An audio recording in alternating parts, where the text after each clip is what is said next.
Então,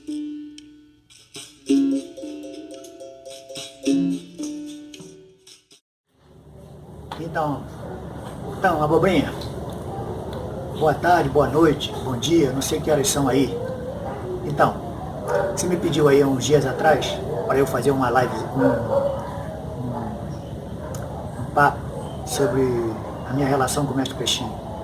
Então, cara, primeiro, o seguinte, você sabe o nome do Peixinho? Como é que é o nome dele? O nome dele é Marcelo de Azevedo Guimarães. Então, a minha relação com ele vem de long time, longas datas, né? Começo, princípio de Grupo Senzala, ele ainda bem jovem, eu também.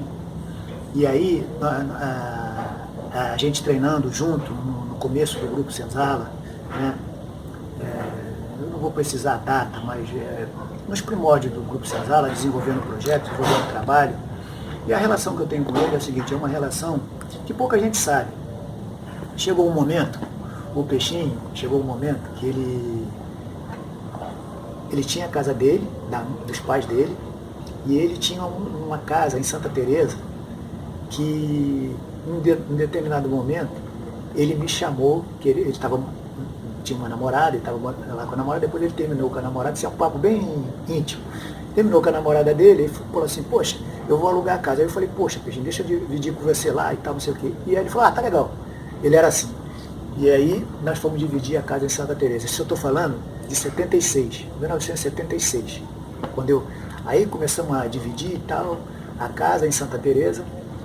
E aí, fazendo projetos, foi um momento que a capoeira estava começando a dar, né, a dar recursos, né, recursos que eu digo um pouco mais de dinheiro para as pessoas que vieram praticando ao longo do tempo, né, fazendo, naquela época eu dava aula em Angra, na escola naval, no colégio naval em Angra, e aí chegava cansadão lá.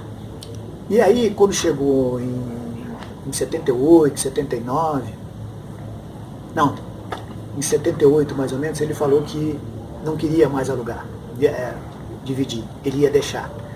Aí eu me arrisquei a assumir a casa sozinho.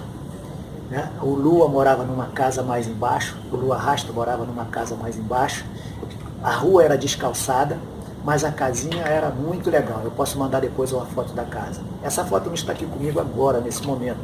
Está lá numa casinha que eu tenho na serra. E aí eu pegando, eu vou mandar para você. Foi uma casinha que a gente começou a dividir, e aí no momento que ele não quis mais, eu assumi sozinho. E aí fiz um plano de comprar a casa. E quando chegou em 89, final de 89, eu comprei essa casa. E essa é a história que eu tenho com ele. Além de histórias que a gente tem, por exemplo, aqui, antes da gente desenvolver o projeto de Brasil em Preto e Branco, foi o projeto que levou capoeira, que a gente chama capoeira pedagógica para a Europa. A gente discutiu isso muito aqui no Rio de Janeiro. Eu, ele, Sorriso e uma menina chamada Cati, francesa. E aí a gente armou o plano e o projeto chamado Brasil em Preto e Branco, que a gente levou para a França.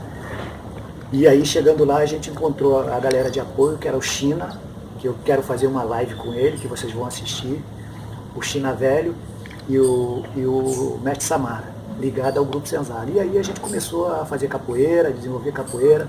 Isso foi na França e na Holanda, nesse trecho aí, ficou concentrado nesse trecho, porque o China estava na França nesse momento e o Samara estava na Holanda. Então nesse trecho aí, que tinha ligação com a galera do Grupo Senzala, foi que nós nos apoiamos e começamos a desenvolver o trabalho.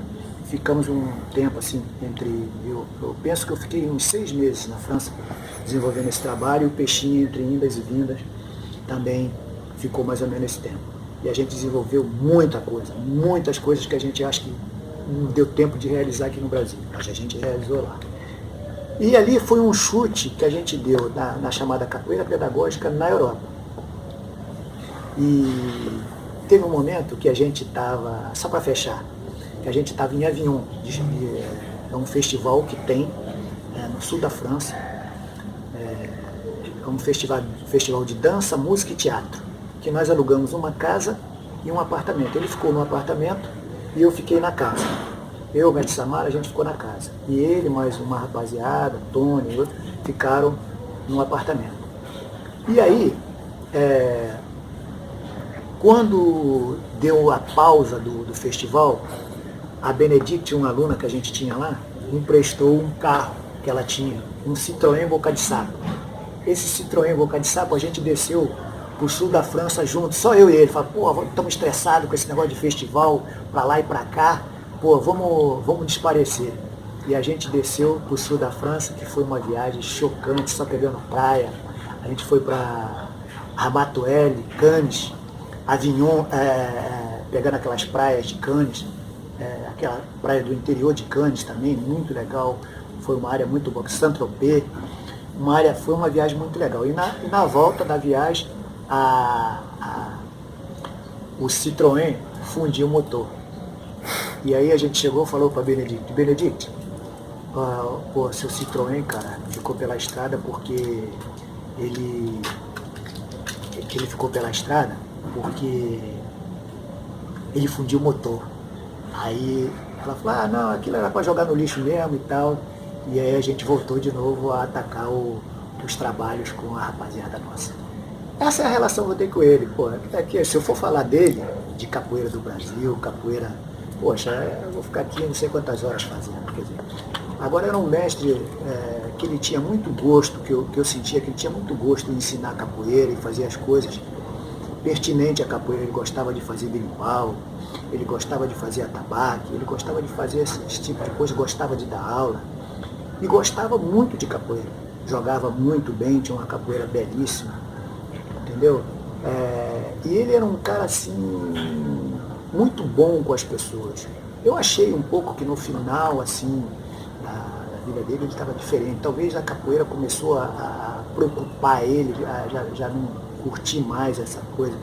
Enfim, mas eu já estava preocupado com isso, porque aqui nessa casa aqui onde eu estou fazendo esse papo aqui para você, uma vez eu tinha marcado com ele aqui em casa. Eu ia para a Europa para fazer um trabalho. E aí a minha mulher, ela faz a cabeleireira de primeira, faz unha. Aí o dia que eu ia viajar, ela estava fazendo minha unha do pé e minha unha da mão. E eu ia viajar à noite, acho que era meia-noite, 11 horas, meia-noite. E aí ele ficou de me encontrar aqui para a gente conversar alguma coisa antes de eu viajar. Aí tocou a campainha aqui, a gente abriu a porta, deixou aberta, ele veio e entrou. Quando ele entrou, eu estava fazendo unha. Aí, deitado, ia conversando com a minha mulher e tal. E aí ele falou, poxa, ninguém faz isso comigo. Eu falei, você não deixa, pô, você tem que relaxar, você tem que fazer isso. Não sei o que, comecei a falar, pô, que legal, pô, você fazendo unha, não sei o que. Eu falei, tô fazendo unha, pô, eu vou viajar, pô. Então aqui eu não falo mais com ninguém, é só você. Entendeu? Então esse é o papo. Tem muitos outros papos, mas eu acho que a relação nossa era intensa. Muita gente não sabe disso, né? Nem os próprios alunos dele e tal. Opa, tá engasgado? Engasga aí. Então é isso aí, abobrinha. Era pra gente ter feito um negócio aí com vocês, mas não vai faltar ocasião, tá? Vamos fazer.